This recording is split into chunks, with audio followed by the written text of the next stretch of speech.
Monsieur le Président, Mesdames et Messieurs les sénateurs, Mesdames et Messieurs, je suis heureuse de me trouver parmi vous. Je remercie le Comité français pour un Iran démocratique d'avoir organisé ce colloque. Une réunion qui se tient alors que l'Iran est plus que jamais au centre des préoccupations. Permettez-moi à ce propos d'aborder 3 sujets. Tout d'abord, le bellicisme de Téhéran dans la région. Ensuite, les hypothèses erronées à son égard. Et enfin, le point de vue de la résistance sur l'accord nucléaire. Pour commencer, cette dictature religieuse est le principal facteur d'instabilité régionale. Elle dirige au moins une dizaine de milices terroristes et envoie des armes aux groupes intégristes islamistes en Afrique. Son intervention a poussé 4 pays dans le chaos, mais ce n'est pas une marque de puissance. Les commandants des gardiens de la Révolution ont plusieurs fois expliqué que s'ils arrêtaient leur ingérence dans ces pays, ils seraient obligés de se battre à Téhéran contre la population révoltée.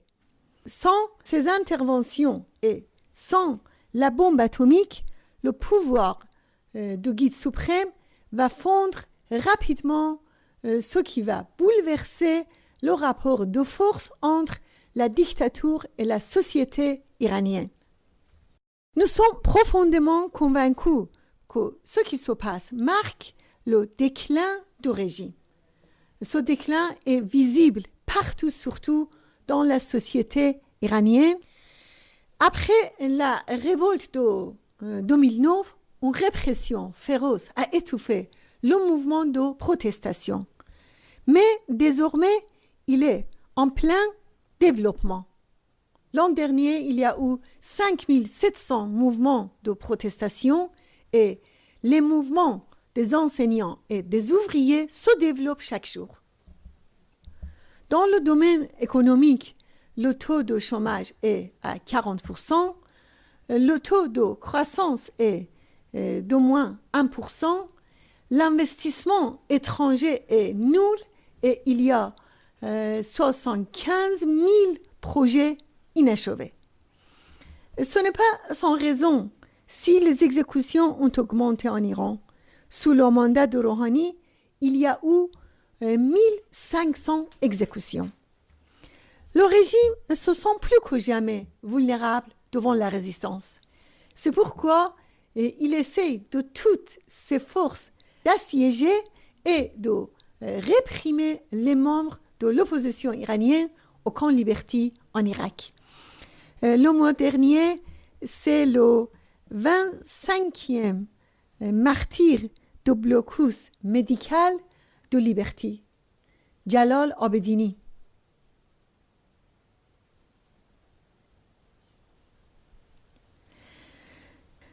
La première demande du régime dans tous les dialogues diplomatiques est de faire pression sur la résistance.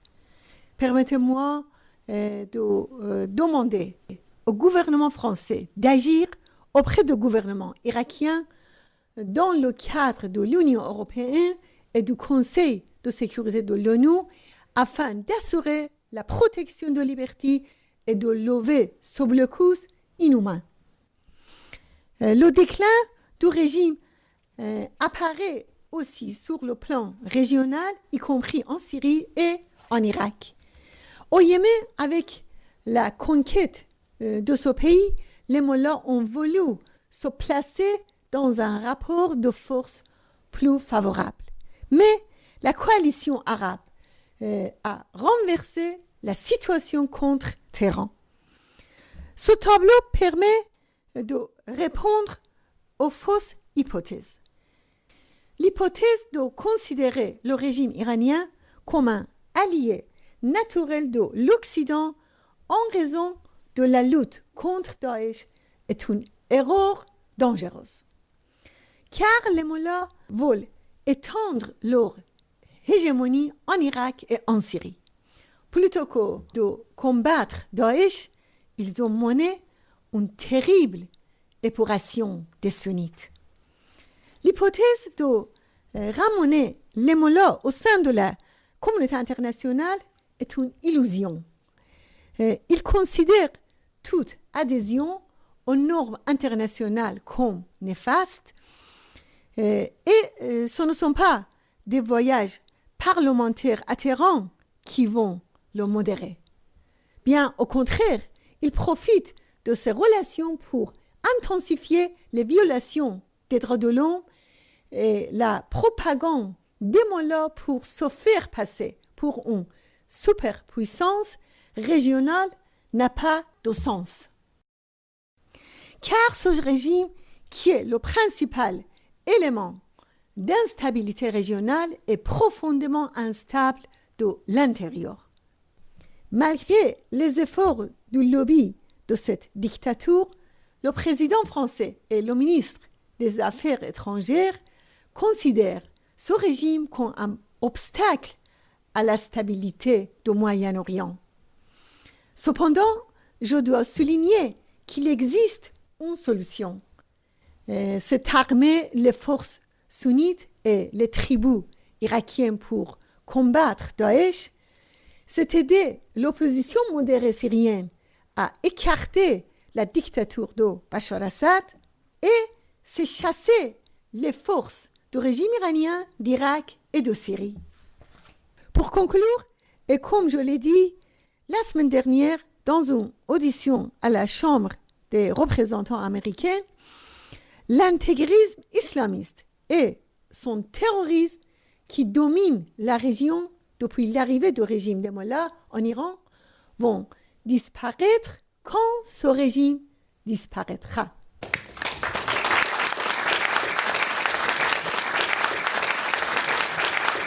Mesdames et messieurs, le programme nucléaire des mollahs est un défi important pour la paix et la sécurité. Malheureusement, les gouvernements occidentaux et particulièrement les États-Unis n'ont pas respecté les résolutions du Conseil de sécurité de l'ONU sur ce programme. Ils ont fait de nombreuses concessions rapprochant plus que jamais les mollahs de la bombe atomique. Pour Khomeini, le guide suprême du régime, les événements en Irak et en Libye rendent indispensable la bombe atomique pour empêcher le renversement de son régime. C'est pourquoi les mollahs utilisent tous les moyens pour tromper et violer leurs engagements afin d'arriver à la bombe. Les mollahs n'ont jamais respecté leurs engagements vis-à-vis de la Troïka européenne en 2005, car ils ont brisé les scellés des sites d'enrichissement et n'ont pas respecté 12 résolutions de l'AIOA et 6 du Conseil de sécurité de l'ONU. Par conséquent, au nom de la résistance du peuple iranien, je déclare que, premièrement, les mollahs considèrent la bombe atomique comme une garantie de leur survie et un moyen pour dominer la région. La fatwa de Khomeini sur l'interdiction de l'arme nucléaire par l'islam est une tromperie. Khomeini avait appris à Khamenei que pour les intérêts du régime, le guide suprême peut annuler les engagements religieux pris devant le peuple. D'où le projet nucléaire est contre les intérêts nationaux et le peuple iranien est profondément opposé à ce programme. Contrairement à ce régime, nous voulons un Iran démocratique et non nucléaire. 3. La bombe atomique, les violations des droits de l'homme, l'exportation de terrorisme et l'intégrisme sont les 4 piliers de la théocratie en Iran. Le respect des droits de l'homme en Iran et l'éviction des mollahs de l'Irak, la Syrie, le Liban, le Yémen et l'Afghanistan sont de vrais critères démontrant que le régime a bien renoncé à la bombe. Toute autre chose, sous n'importe quel prétexte, est seulement un leurre et revient à accepter la catastrophe des mollahs dotés de la bombe. 4. Prolonger de 6 ou 9 mois la date butoir pour un régime qui a trompé et dissimulé pendant 30 ans n'est pas une solution. La seule garantie, c'est l'application complète des 6 résolutions du Conseil de sécurité de l'ONU et l'arrêt complète de l'enrichissement. Il faut aussi contraindre les mollahs à fermer les sites nucléaires et à arrêter les projets d'armes de destruction massive et de missiles. 5. Il faut des inspections inopinées de tous les sites militaires et civils. 6. Le régime doit répondre aux questions sur les dimensions militaires de ses projets atomiques, les experts nucléaires et les réseaux clandestins qui fournissent les équipements de son programme. 7. L'hypothèse qu'il est possible de rétablir les sanctions contre le régime en cas de violation de ses engagements n'est ni pratique, ni réelle, ni logique.